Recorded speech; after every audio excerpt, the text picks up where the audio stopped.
बरसात अधूरी रह गई। शाम का वक्त था, आसमान में बादल छाए हुए थे। हल्की हल्की ठंडी हवा चल रही थी। अंशु अपने कॉलेज से लौट रहा था जब उसने पहली बार उसे देखा।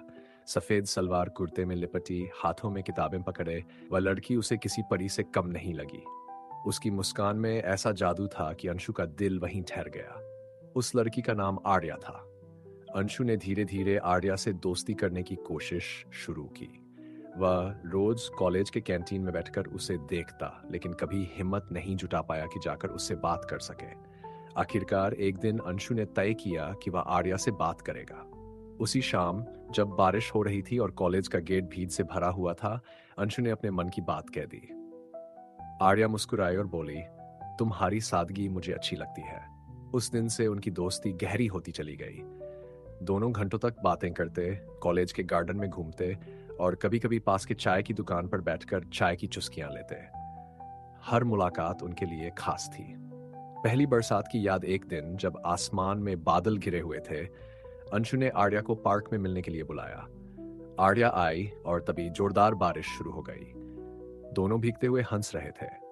अंशु ने झिझकते हुए आर्या का हाथ पकड़ा और कहा, मैं तुम्हारे बिना अपनी जिंदगी की कल्पना भी नहीं कर सकता। आर्या ने उसकी ओर देखा और कहा, मैं भी। उनके प्यार का यह पहला इजहार था। वह दिन उनके जीवन का सबसे खूबसूरत दिन था। जुदाई का समय, लेकिन कहते हैं ना, वक्त हमेशा एक जैसा नहीं रहता। कॉलेज खत्म होने के बाद आर्या को अपने पापा की नौकरी के चलते दूसरे शहर जाना पड़ा।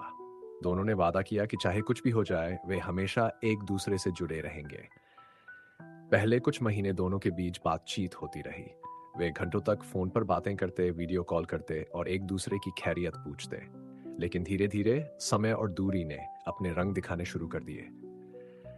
आर्या व्यस्त रहने लगी और अंशु उसकी कमी महसूस करता रहा। आखिरी मुलाकात एक दिन आर्या ने बताया कि वह कुछ दिनों के लिए अपने पुराने शहर आ रही है। अंशु बहुत खुश हुआ। उन्होंने तय किया कि वे पार्क में मिलेंगे, वही जगह जहां पहली बार उन्होंने अपने प्यार का इजहार किया था।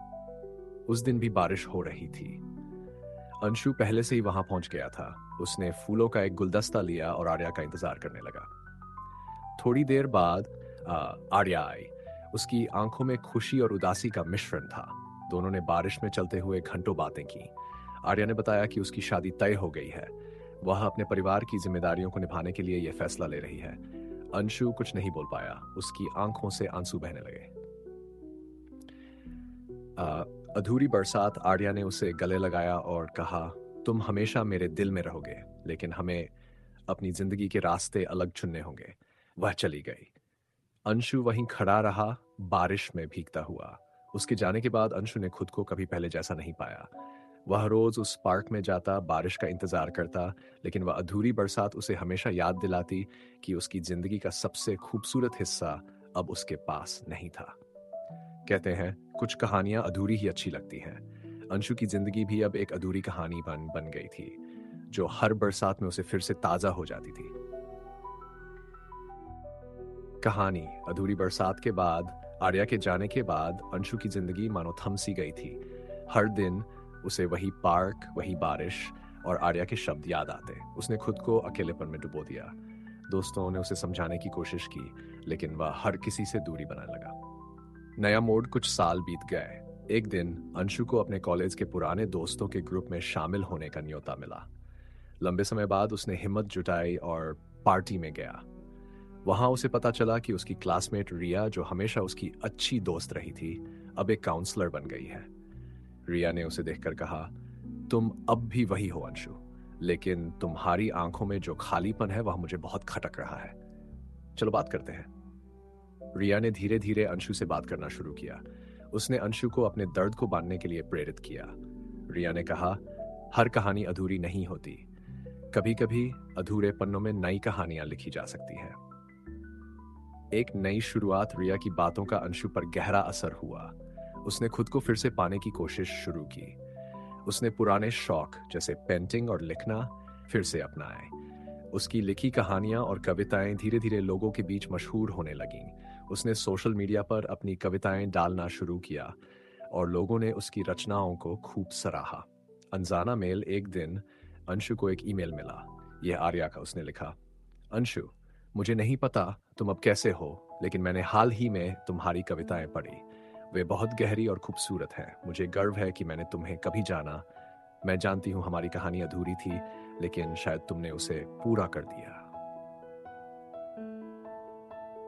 उस ईमेल ने अंशु को सुकून दिया। उसे एहसास हुआ कि कभी-कभी अधूरी कहानियां भी अपने तरीके से मुकम्मल हो जाती हैं। नया रिश्ता। कुछ महीनों बाद अंशु ने रिया को अपने दिल की बात बताई। रिया ने मुस्कुराते हुए कहा, मैं तुम्हारी हर अधूरी बात को पूरा करने के लिए तैयार हूँ। उनके रिश्ते की शुरुआत हुई, लेकिन यह रिश्ता दोस्ती और समझदारी पर आधारित था। अधूरी बरसात अब पूरी थी। अंशु और रिया ने साथ मिलकर एक लाइब्रेरी खोली, जहां लोग अपनी कहानियां लिखने और साझा करने आते थे। बारिश का मौसम अब भी अंशु के लिए खास था, लेकिन अब वह उसे दर्द नहीं, बल्कि उम्मीद और नए मौके की याद दिलाता था। आर्या की यादें अब भी उसके दिल में थीं, लेकिन वह यादें अब बोझ नहीं थीं। वे उसकी प्रेरणा बन गई थीं, और इस तरह अधूरी बरसात ने उसे एक नया और खूबसूरत जीवन दिया।